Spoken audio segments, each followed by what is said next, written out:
Welcome to episode 65 of Cougars on Cougars. I am Jess, here with Mary. Back this week after a week off. Yes. I was on a cruise. You'd probably expect me to be all nice and tan and stuff. But really, I'm just really sick right now. So I probably look pale. She's a little under the weather, but we're gonna push get through it. For you guys.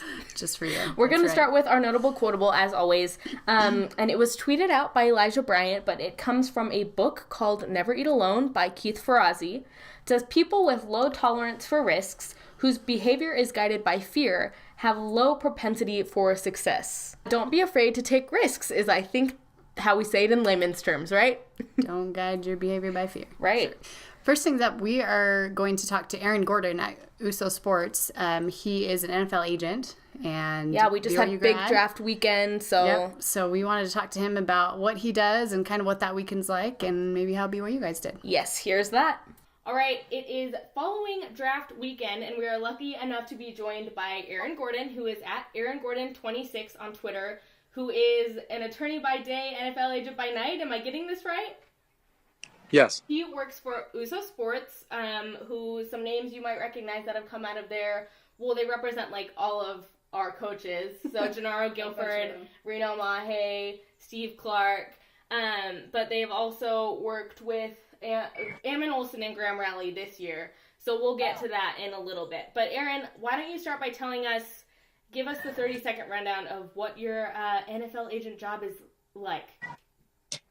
So I get a quote every single day from the Jerry Maguire movie, and I ironically have not even seen it until this past year. But everyone says, show me the money. Everyone tries to quote a line from the movie. Everyone tells me every day that was their dream job growing up, but they expect it to be a lot like the Ballers show on HBO, which I'm sure you guys haven't seen because it's not quite up to code with the HC. But yeah, it's not really quite like that. I mean, there's a lot of similarities, and I guess it can be like that, but it's definitely a cutthroat business when you hear, oh, it must be a cutthroat business. It really is.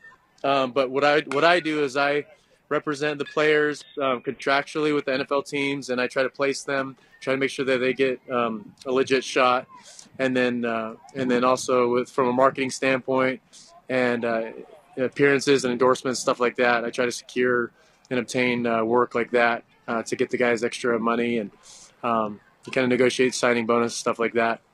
It's fun. It's a lot of work, recruiting, and then also just working with the NFL teams and just developing relationships with them, with the front office, personnel guys and scouts and coaches. It's fun, but then it's definitely a lot of hard work. So I can appreciate having a supportive wife and friends and family to help out. Because there's definitely a lot of ups and downs with this, but yeah, it's fun. The draft was this past weekend. Mm-hmm. We're wondering, what was that like for you? What's the whole weekend like? There's the draft day is pretty not just draft day, the whole weekend is crazy. Right. Reaching out to teams, having teams reach out to you regarding your players. Probably the most hectic though is the last couple hours of the draft, and then probably 10 minutes right after the draft is the most crazy. Your fingers are moving so fast, just typing, texting, messaging away. I was up for 48 hours straight. I flew in from Jacksonville on Saturday morning, and my flight was, I had to head to the airport at like 3 a.m, and I was emailing like a madman to teams at like 1 a.m, 2 a.m, so I figured I might as well not fall asleep so I don't miss my flight. I made it into Salt Lake just in time to come to my son's baseball game, and then the draft started while the baseball game was going on, and so it was a little hectic, but it was fun. It doesn't sound like your typical 9 to 5, really, with those kind of hours. No, it's definitely not. So tell us how your guys did. So the two names that BYU fans, our demographic, would recognize are Ammon Olsen, who actually was a BYU transfer to SUU, and then Graham Rowley, who played for us. So Ammon Olsen last year came out of SUU because he transferred down to Southern Utah. He went to rookie camp with the Colts. This was actually last year. He went to rookie camp with the Colts. He did really well. And honestly, quarterbacks are that's one of the toughest positions out of all the players because even really elite quarterbacks in college, or even just really good quarterbacks in college, have a tough time translating their game to the NFL. And it's tough to make a spot. There's a restricted, severely limited amount of quarterback slots in the league, right? So guys will make it to camp and they'll get cut. Like Jake Heaps, look at him. He just got signed again today by the Seahawks. And Today? I think today he did. I didn't know that. To go to camp again with the Seahawks. And he went to camp with the Seahawks before, I think, and then with the Jets, right? Mm-hmm. And then last year back with the Seahawks. And then he got cut during training camp and didn't play at all during the season. And now, or I think he was on practice squad a little bit. And then now he got re-signed again today. So anything can happen, but quarterback is a really tough position. Right. Grant Rowley had a better pro day this year than he did last year. He had really good numbers. Several teams are interested in him again and might want to bring him in for a tryout or into camp this fall. He hasn't signed a free agent deal yet. Most of the teams were focused on guys that were draft eligible this year. But he put up really good numbers at pro day, and there are several teams that have reached out because they're impressed and just said stand by. I had a couple other guys that have signed with some teams free agent wise, and a guy going to Kansas City, Green Bay.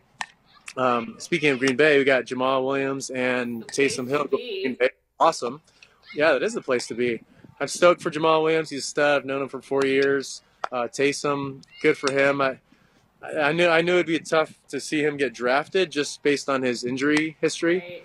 Right. It's tough to invest that much money and time in a prospect that's had that many season-ending injuries. But Taysom is one heck of an athlete, and I think if anyone can win the backup job to Aaron Rodgers, I think it's Taysom Hill. Who do you think is in the best spot with the best team for their position? From the BYU group, I'd say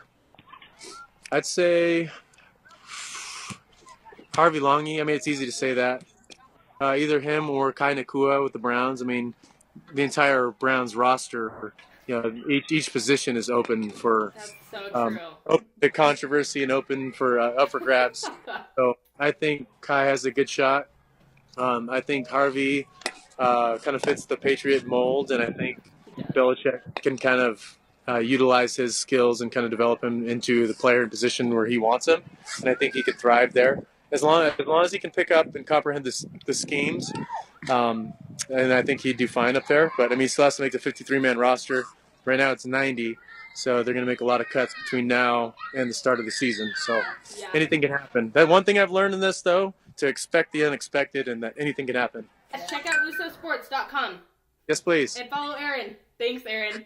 All right, thank you very much. Appreciate it. We'll talk to you later. Massive thank you to Aaron for joining us. We know he's been very busy lately, so we definitely appreciate his time. Yes, and at his son's baseball game as we spoke. So he does it all. We just wanted to kind of bookend that interview with a quick little recap of what did go on for BYU guys throughout the draft weekend. Obviously, you probably know most of it, but just to put it kind of condensed all in one place for you. The first thing that we're going to start out with, important to note, is the difference between a free agent and a mini camp rookie tryout. So we only had the one guy, Jamal, get drafted, obviously, and then we had, I think, what did we have? We had 6 free agents sign and 3 are going to minicamp. So what you just need to remember is free agents sign a contract of sorts. They're on the team. They have a spot per se. The minicamp rookie tryouts, you don't. It's basically you're invited to come try on. So that's the difference. But we spoke with Aaron and like Aaron said, the difference is there, but it's not huge because at the end of the day, you can get cut at any time or you can excel at any time. That's the big thing. No, I mean, until you're on a 53-man roster, you get cut anytime. Yeah, but just to note, and obviously there is a money difference, but does any of it really matter if you get cut right off the bat? So we will see what happens. All right, so let's recap where everybody went. Yes. So, first of all, Jamal Williams drafted in 4th round to the Green Bay Packers, which is fantastic. Yes, I think that's a great landing spot for him. I'm sure you've seen it dissected all weekend on Twitter. What we need to do is have a Packers fan on to dissect it because we know there are, for some reason, a ton of BYU/Packer fans already. Why? Before this weekend and now after this weekend. We're all Packers fans. Because who else is going there? Taysom Hill. Taysom Hill. What are the odds? Yep.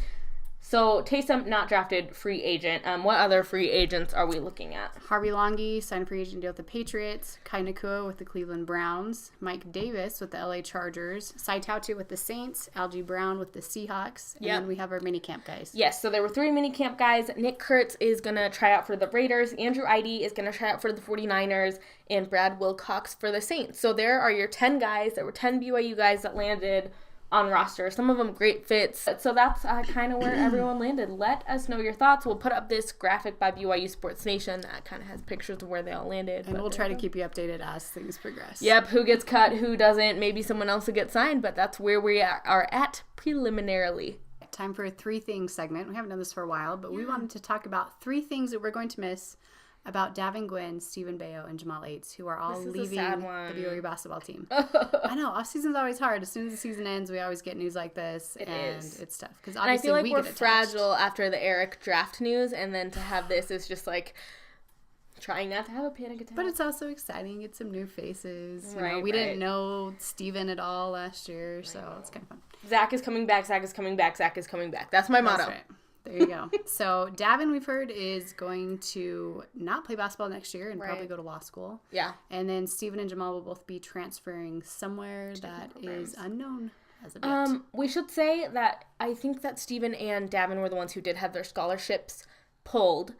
Because, at BYU, it's always a scholarship crunch, so you have to assume that factored into their decision to leave. So we just picked one thing that we're going to miss about each of them as our 3 things. And our first one is Jamal Aites, who I feel like a lot of people don't know him that well, but the people that do, he is one of the most hilarious persons. He loves memes. If you follow him on Instagram, he just posts memes all the time. And we're just going to miss his sense of humor. I feel like he was really good to diffuse situations on the BYU basketball team, and he kept it light. Just has a really great sense of humor and was always having a good time. So we're going to miss Jamal's personality. Davin, I think for us, the thing we'll miss is his hustle. I mean, Davin's a guy that always gives 110%. Every time he was on the floor, you could never fault him for lack of effort. 110, 1,010. Yeah, so you always like having guys like that on your team. So that's true. Whenever he came in, I mean, there was a notable difference. And sometimes it was for better or for worse, but he was an exciting guy and a spark off the bench. So that's right. Oh my gosh, Steven, I'll try not to let cry you talk about him because he's my second favorite. I picked his defense because Steven didn't really have the year offensively that we kind of hoped that he might, or he didn't quite break out the way we thought he would, making it rain from the 3-point line. I wouldn't say that was his role. But whenever Steven was in, even if he wasn't contributing in points, he was contributing in other ways. He's not one of your offense-only guys who, if he's not shooting, he doesn't do anything else. He was really active hands on defense and a really great example to the other guys on the floor to stick with it and be excited about it. So, and most importantly, he's our Troy Bolton lookalike. So, I was going to say, what are you really going to miss? The Troy Bolton lookalike on this. Can't be replaced. So those are the 3 things we're going to miss about them. And, we didn't include Corbin in this because he's staying at BYU. Sorry, Corbin. But yeah, no surprise there. He's just going to play football. Focus on football. So probably for the best. But we will miss all of these guys, and we'll always remember the year that we beat undefeated Gonzaga.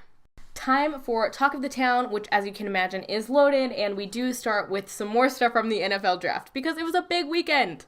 It was. This is from Greg Bell. BYU football fans are fully invested in the NFC North. So you have Ziggy Ansah at Detroit, Paul Asike with Chicago, Mitch Matthews with Minnesota, and then Jamal Williams with Green Bay. And Taysom. He didn't have Taysom yet. That's so right. We taken over, I believe is what we should say about that. Yeah. Second, we wanted to put up this graphic. So we did the one from Sports Nation. There's also that Sports Nation one was the guys who just signed over the weekend. This one is all of the BYU guys in the NFL, which is really helpful. So we'll either embed this or link to it. But shout out to BYU stats, man. Not bad, yeah. Lots of good players. Makes our job easier. Oh, and Andrew Wright is missing on that list, just to note. This tweet from Kyle Van Noy. G. Wash and I in the White House. We had to share this. Yes. This one's kind of old, a couple weeks ago because we took the week off, but hashtag Cougs and Ham. I know, right? I just saw that picture and I thought, one last time. One last time. Another big thing that Cougs in the NFL are up to, Mitch Matthews got married. So this pic is from Mark Lyons, who is Maddie's grandpa. And yeah, they tied the knot, looks like in the Salt Lake Temple on a somewhat rainy day. We just need to touch on for a minute, there was a lot of controversy on Twitter over the wedding party's outfits. Was there? I missed all of this. Yeah, mostly Utah fans, because of course they care, were like mad about the groomsmen's jackets, but I love them. Mad about what? I guess it looks kind of nice, actually. I think they think it's like too fashion forward and like guys shouldn't be wearing pink suit jackets, but like it's 2017 and they look amazing. Other items of note from Mitch's wedding. Very important. Tanner Mangan posted this. Happy day, Mitch and Maddie. Obviously, he was there at the wedding. Right, groomsmen. Hail Mary connection, buddies, all of that. We have to talk about this, though. Can we just say Tanner needs a haircut? We can say that. Hashtag get a haircut. Tanner Mangum Modeling Co. is still intact, and I know that Ben Criddle, he is always on our list, said that his hair is on point. I thought this was really funny. This is from Viola Langi, and she tweeted out a picture of her daughter and her date to prom with all of her brothers around her, including Harvey Langi. Yes. Which I thought was hilarious. And what's more hilarious was this was the day he got drafted, so family over everything. Moving on, BYU Football was in New York. I couldn't figure out why at first, but it all came together. They were there for Kalani's foundation, which is called More to Life, his charity foundation, and they were hanging out with this football team in Harlem called the Harlem Jets, I believe, and a lot of the team members were out there. You'll see, so this tweet is from Mike Empey. It says, "Great turnout at camp with Kalani's foundation More to Life." You see a picture of Jonah. Who else is in there? You've got Coach Empey down in the corner down here, right. But I think Corbin's in there. Yeah, I know Corbin was there. I think Troy was there. Tanner was there. The Warner brothers were there. We know they were in here. So they were doing good and checking out Broadway. That would be this tweet from Jack DeMoon. What a great night out with our BYU football players in New York. More to Life Service Project in memory of Coach LaBelle Edwards, which I thought was also neat. Really nice. This was a nice group shot, and yeah, apparently they saw Aladdin, which is my favorite Disney movie for the record. Reno was there in New York, but before he was in New York, these guys, I mean, you think it's the off season, but they are everywhere. So there was the Las Vegas Fan Fest last weekend, and our good friend Pat, like we mentioned, headed that up, and it was a huge success, huge turnout, but this was my favorite part from the Fan Fest. Pat tweeted, "Crazy Kook Fanatic, I found who I thought was a random stranger sitting in my car. He said he knew it would be okay with whoever had my license plate, and her license plate says one BYU fan, and Reno was just sitting in her passenger seat." Is it just like hot outside or something? I don't know. Funny. Maybe he just wanted to meet whoever's car that was. Maybe he did. Like, no matter what the motive, it's just amazing. It's fantastic. I wouldn't mind if Reno was sitting in my car. No, we gotta get that license plate, apparently. Boney Fuller, of course. We had to share these. So he tweeted out some comparisons. Speaking of Reno, this first one. Speaking of Reno, first one. Reno Mahe, Vegas Mahe. I don't know if Boney was just bored today. Yeah, I don't know what the inspiration was. But he decided to do these series of, like, puns. So there was the Reno one. Handsome Tanielu, ugly Tanielu. And he moved his features around his face. I saw Matt Brown over at SB Nation with us, corrected him and said, "Sweet spirit, Tanielu." Oh, ouch. And the last one. Ziggy Ansa, Ziggy question. I'm sure there's more that he could do. There's way more. I picked my 3 personal favorites, but there's a Squally Canada, Squally America one. Oh, yeah, easy. It's amazing. That's great. So we'll depart from football and head to basketball, to some news that, I'm not going to lie, should have made me, quote-unquote happy, but actually made me depressed. Eric Mika has been invited to the NBA Draft Combine, which... Don't roll your eyes when you say that. I know. It's so good for him, but that just lessens his chances of coming back, and I don't like it. We mentioned that Elijah Bryant and his girlfriend Janelle got engaged. Mm-hmm. So we got some engagement pictures that were taken by Ben Patch, who's on the volleyball team, which, by the way, they have a huge game today. They do. So it says, "Today was the day my best friend was born. I have no idea what I would be without her." So this is on her birthday, but he shared one of these pictures, and it's amazing. Yeah, he shared a couple more on his account. And we also wanted to mention he has a photography account on Instagram now. So you can follow him at Brig Bryant. So I think that's what we have for Talk of the Town. What do we have coming up next? There's quite a few things. BYU football season tickets are out now. So if you watch our show, you may most likely already have those. Yeah. I have mine. But if not, go ahead and go to BYUtickets.com. General public. Yep. There's some really good games this year. Oh, there still are. And I looked at the seating chart today. There's actually not very much availability. They might sell out of season tickets. They're mostly just in the nosebleeds. There's some in the Cougar Club section, but go buy your season tickets for sure. Next, so we mentioned the Vegas Fan Fest. This weekend is the Houston Fan Fest. Seriously, those guys never get a break, so they go from Vegas to New York to Houston. They'll be there on Saturday, May 6th, and that's from 11 a.m. to 2 p.m. Texas time at Rob Fleming Park in Spring, Texas, technically, which is near Houston.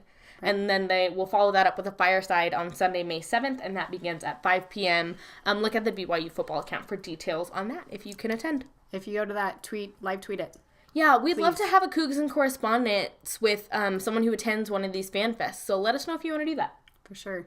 And then as we mentioned, men's volleyball is in the NCAA tournament, and they are the number 3 seed. So they are playing today against number 6 Barton, and it will be live streamed. OhioStateBuckeyes.com. Yep. And that's at 4 o'clock. 4 p.m. So tune into that at 4. And then at 6 p.m., head up to UVU to watch baseball. Take them on before they head to Santa Clara with a series against them in California later this week. Batcats. And baseball just moved into number 1 in the West Coast Conference. They sure did. We are sponsored this week by Tabuda Mwanga, BYU football's own Maui, and this picture is amazing. It's funny. It's not the first time that comparison has been made, but he does kind of look like so we're going to accept him. I hope that on the play calling cards they have like a Maui, and it features him. Please. And our second sponsor is Molongi, who is back, or I guess he's not back, but he's finally here on campus. So the internet's favorite giant is finally here. On campus. Let's go. Man. May you always stay loyal to the white and blue. For Jess, I'm Mary. We will see you next week.